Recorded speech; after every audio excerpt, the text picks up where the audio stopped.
voy a salvar a mi pueblo. Haber cogido de los que son del ejército, haber probado gente que son soldados, que para eso tienes un buen ejército, y además bien preparado. Mira todas las batallas que han ganado, y en todo lo que hemos tenido victorias. Y ahora me coges tú a mí y me vas a decir que me vas a poner. Según la Biblia, con el ejército que se iba a enfrentar, eran más de 100.000 soldados. Más de 100.000 soldados. Y le coge él y le dice, Dios mío, si es verdad lo que tú me estás diciendo, tú me lo tienes que confirmar, Señor. Tú me lo tienes que confirmar. ¿Y de qué manera? Yo voy a dormir.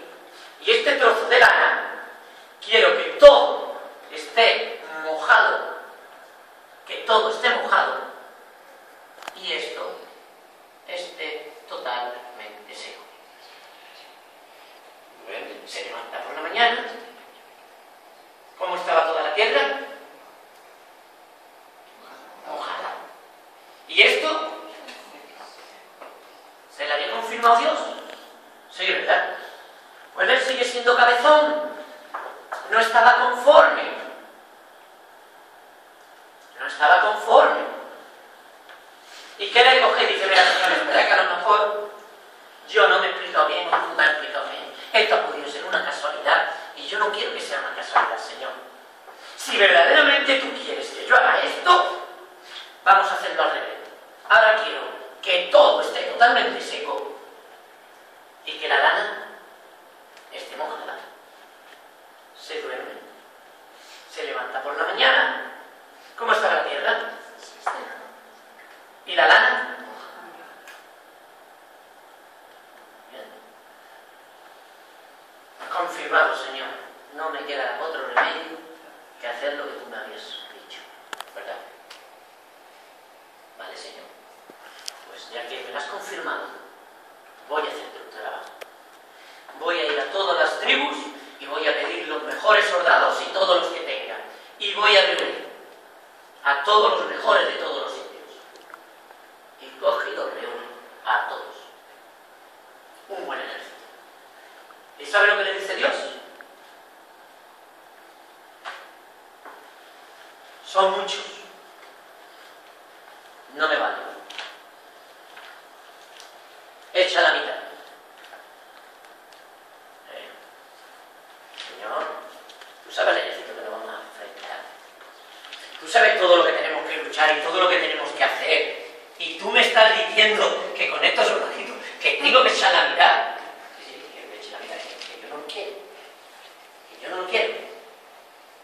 No, Señor, si tú me coges y me dices que hagas eso, voy a hacerlo.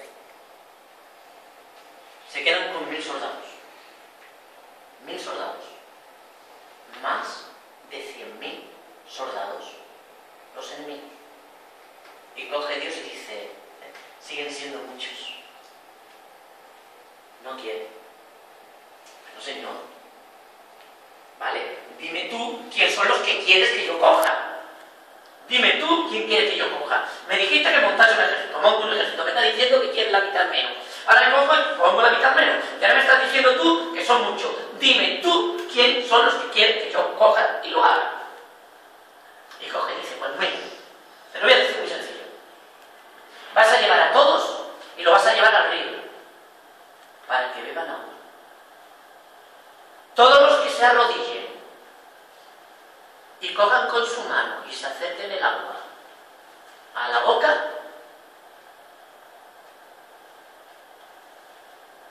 y había otros que, como los perros, se agachaban, se tiraban al agua y le daban a la mar el agua.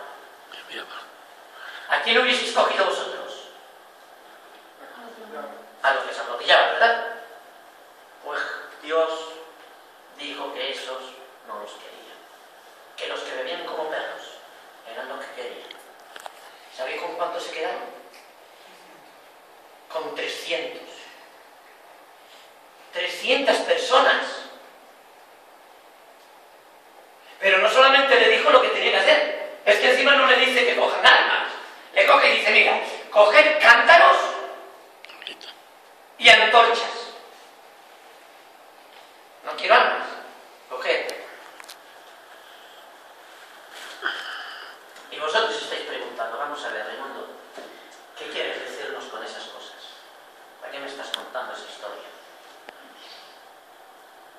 muy sencillo. Porque los que obedecían a Dios, todas las cosas les salían a bien.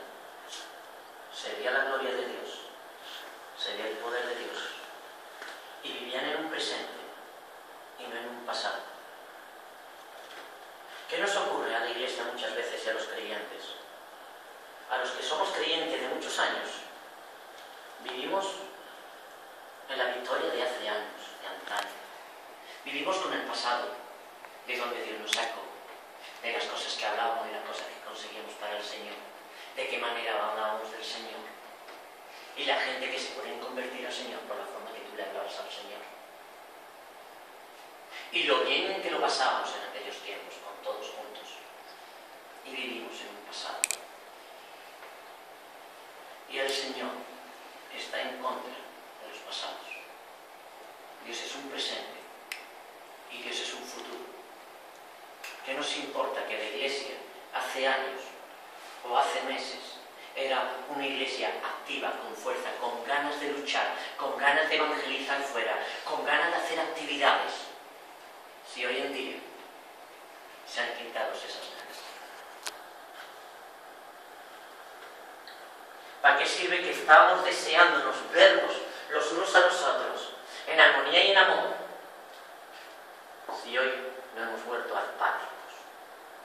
Porque resulta que no hacemos lo que nosotros pensamos, lo que creemos nosotros que tienen que hacer, cuando el Señor bien claro ha dicho las cosas. Y las normas no las pone ni el pastor ni los hombres. Las normas están en las Escrituras. Hoy, en esta mañana, escuché que se lo enseñé a Byron y a mi hijo, el Papa, este Papa. Resulta que le hacen una entrevista siendo obispo, y le preguntaron que les explicase la diferencia de que había de los cristianos eclesiásticos y los cristianos verdaderos.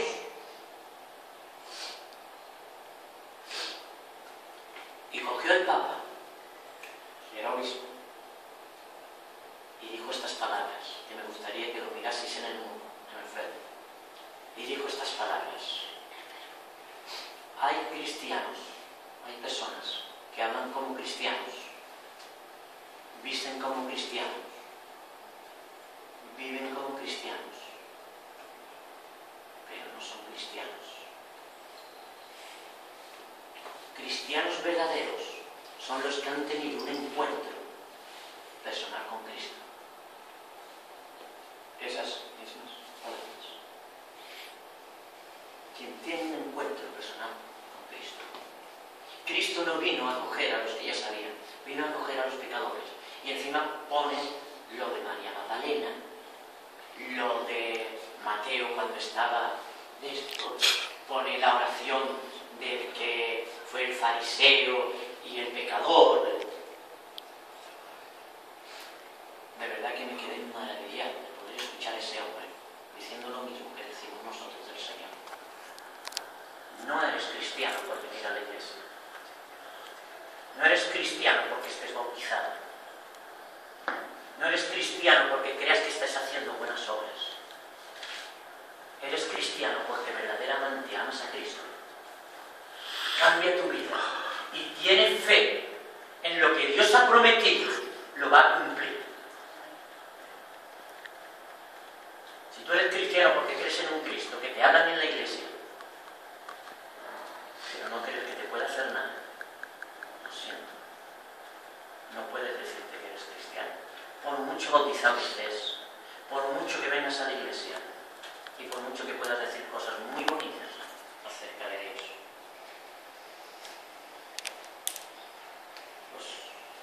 El Antiguo Testamento, el pueblo de Israel, Dios le había prometido que iban a entrar.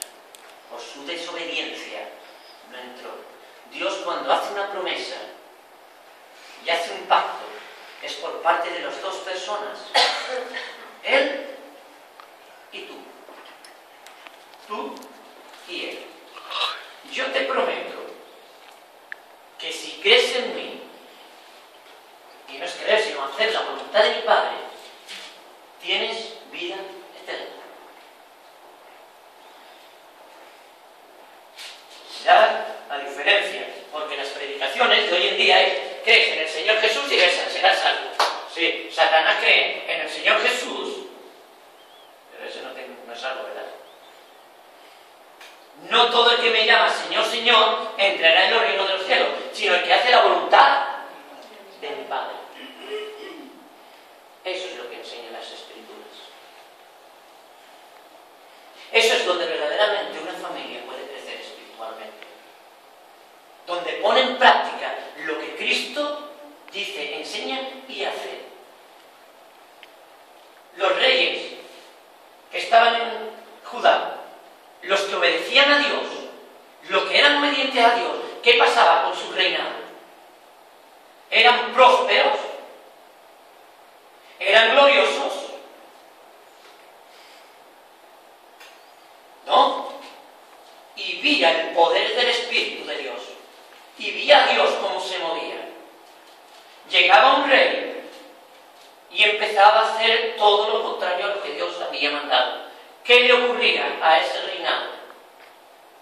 Automáticamente eran esclavizados, automáticamente eran esparcidos y automáticamente eran olvidados de Dios. ¿Dios es el mismo hoy o no es el mismo hoy? ¿Ha cambiado Él su forma? No, ¿verdad? Porque nosotros queremos hacer que Dios cambie la forma a como nosotros queremos. Si Dios te está diciendo que tienes que ser obediente, ¿por qué queremos seguir siendo desobedientes? Pero ojo, soy desobediente porque soy pecador, pero Señor, tú sí tienes que hacerme lo que tú me has dicho. No, hijo mío. Yo te he dicho, si tú haces, yo hago. Si tú tienes fe como un grano de mostaza, le dirías a esa montaña, apártate, y se echaría al mar. ¿Te está diciendo que si tú le dices a la montaña que se aparte, se aparta? ¿Qué es lo que tienes que tener? Así es la vida. ¿Por qué en mi casa no funciona como tiene que funcionar? ¿Estás haciendo las reglas de oro de Dios? Si no estás haciendo lo que el Señor te está diciendo, ¿qué quieres que haga Dios? Si tú no estás dejando que Dios reine en tu hogar, ¿qué prosperidad quieres? ¿Sabéis la diferencia? Una persona cuando vive en el mundo le da igual todo.